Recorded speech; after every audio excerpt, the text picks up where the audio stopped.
Antigravity is Google's AI coding tool, and it has gotten genuinely useful even on the free tier.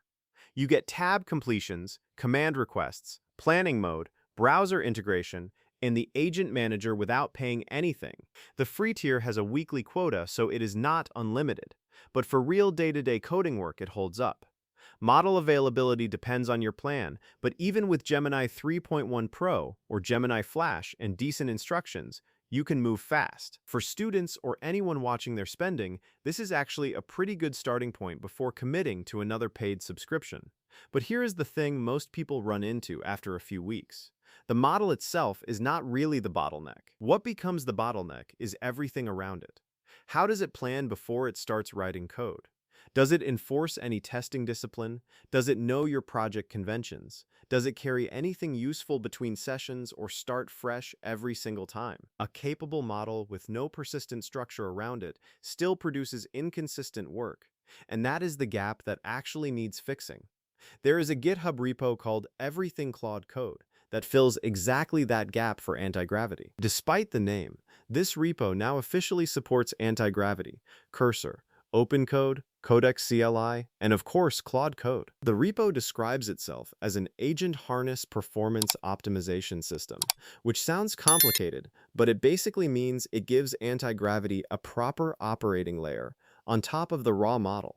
Skills, agents, workflows, rules, hooks, memory persistence. It has over 80,000 stars right now, won the Anthropic Hackathon, and has been actively maintained for over 10 months of production use on real applications.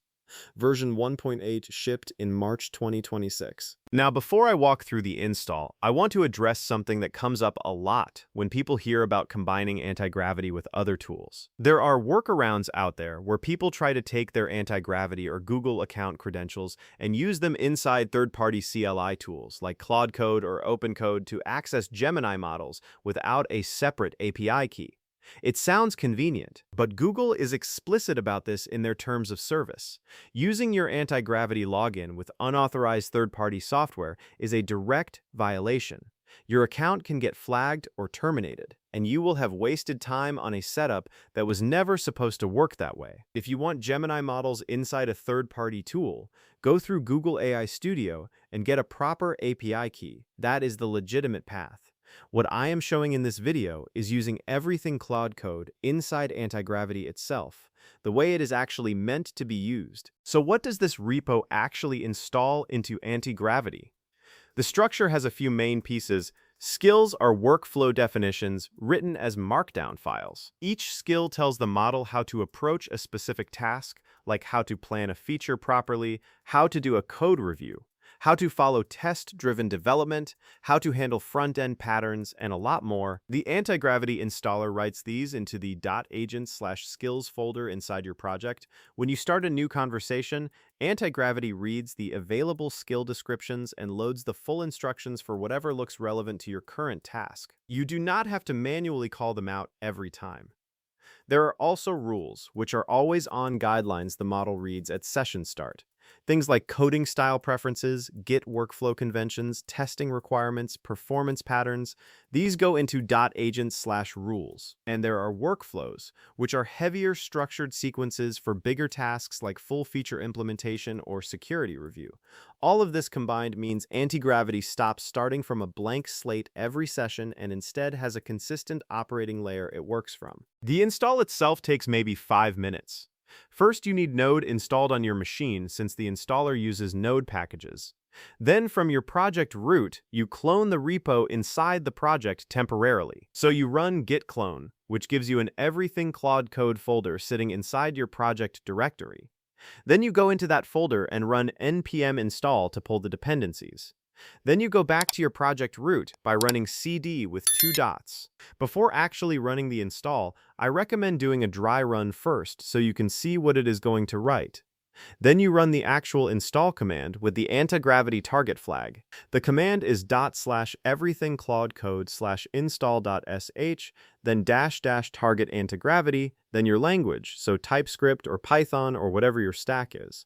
that writes the skills, rules, and workflows into the .agents folder in your project. One thing to know is that Antigravity's documentation lists the current default folder as agents with an S at the end, but it also says it maintains backward support for agent without the S, which is what the ECC installer writes into. So if you open your project after install and see a .agent folder instead of .agents, do not panic. That still works fine. After install, close and reopen your workspace or start a fresh conversation in Antigravity.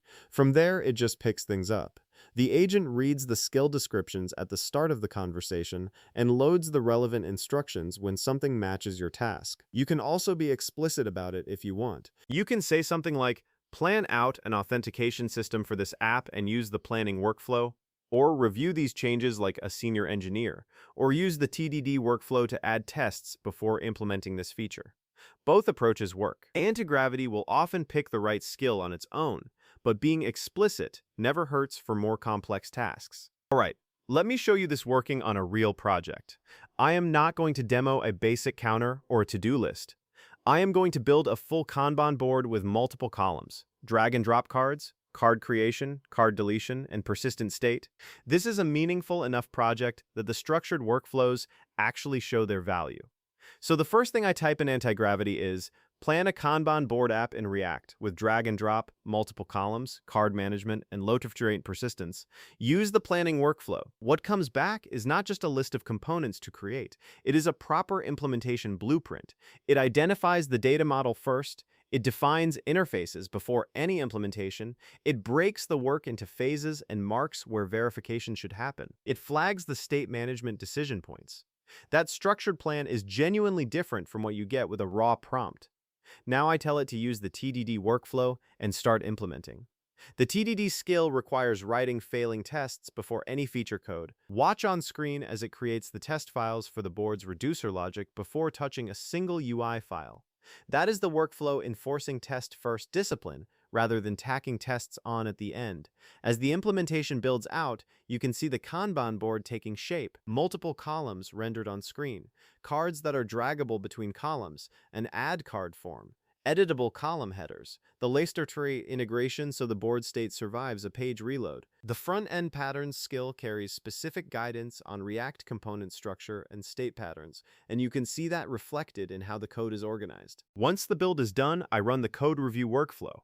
I type, review these changes using the code review skill. The model goes through the implementation against a structured checklist covering quality, maintainability, and security. It surfaces things worth changing and explains why. This is a much more thorough pass than asking it to just check the code generically. There is also a security scanning tool called Agent Shield that is now integrated directly into ECC. You can run npx ECC Agent Shield scan from your terminal, and it checks your configuration files, your hooks, and your agent setup for things like secrets accidentally included, misconfigured permissions, and injection risks. It runs 102 static analysis rules and has over 1,000 test cases behind it. There is even an Opus flag that runs 3 AI agents in a red team and blue team and auditor pipeline, where one finds exploit chains, one evaluates defenses, and the third synthesizes it all into a risk report. That is useful if you ever want to know your agent configuration is actually secure. One more thing worth knowing about is the continuous learning system. As you work through sessions in Antigravity with ECC installed, the system can extract patterns from how problems got solved. These are called instincts. Over time, related instincts get clustered into new skills automatically. So the longer you use this on a specific project, the more that project's specific patterns get baked into the skill layer. You can also export instincts and share them with teammates, or import instincts someone else has built up. That part is genuinely useful on team projects where you want consistent agent behavior across everyone's setup. On the token and quota side, since Antigravity's free tier has a weekly limit, it helps to be intentional. Use fast mode for small edits, renames, and quick fixes. It is faster and lighter. Use planning mode for bigger tasks like building out a full feature or debugging something architectural. That pairs well with the heavier ECC workflows like the planning skill and the code review skill. Use Gemini Flash when you want speed on simpler tasks and Gemini Pro when you want better reasoning on complex ones. And let the installed rules and skills carry the context load so you are not re-explaining your preferences in every session. That last part reduces prompt fatigue a lot, and it is probably the most practical benefit of having this layer installed. Other tools like Claude Code, OpenCode, and Cursor are also supported by this repo if you work across multiple environments.